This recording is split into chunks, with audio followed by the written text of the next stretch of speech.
তিন শ্রেণীর ব্যক্তির বিরুদ্ধে আল্লাহ বলেন আমি নিজেই কিয়ামতের দিন মামলা দায়ের করব। I will be against them in the day of judgment. Three categories of people I will be against them in the day of judgment. তিন শ্রেণীর লোক কিয়ামতের দিন তারা ছাড় পাবে না। আল্লাহ বলেন আমি নিজেই তাদের বিরুদ্ধে মামলা দায়ের করব। এর মধ্যে এক শ্রেণীর লোক হচ্ছে রাজুলুন ইস্তাআজারা জিরান ফাস্তাউফা মিনহু ওয়া লাম ইয়াতি আজরা। একজন শ্রমিক ভাড়া করে তার কাছ থেকে কাজ নিয়েছে কিন্তু তার পারিশ্রমিক আদায় করে নাই। এরকম আছে না নাই? দাপট দেখায় ইউনিভার্সিটির ক্যান্টিন গুলোতে।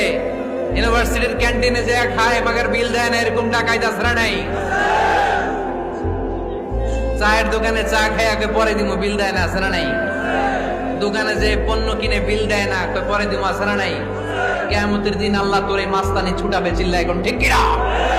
আনা খাসমুহুম, আমি নিজেই তাদের বিরুদ্ধে মামলা দায়ের করব। কথাটা কার?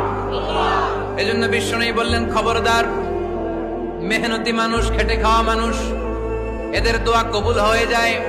আতুল আজিরা আজরাহু ক্বাবলা আন ইয়াজিফা আরাকুহু। খবরদার, বিশ্বনবী বললেন শ্রমিকের ঘাম শুকিয়ে যাওয়ার আগে তাদের পারিশ্রমিক মিটিয়ে দাও।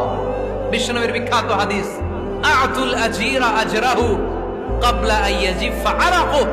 শ্রমিকের ঘাম মাটিতে লাগার আগে, শুকিয়ে যাওয়ার আগে তাদের পারিশ্রমিক মিটিয়ে দাও। কেননা তারা যদি বদদোয়া করে তোমার জীবনকে জাহান্নাম বানিয়ে দিবে কে?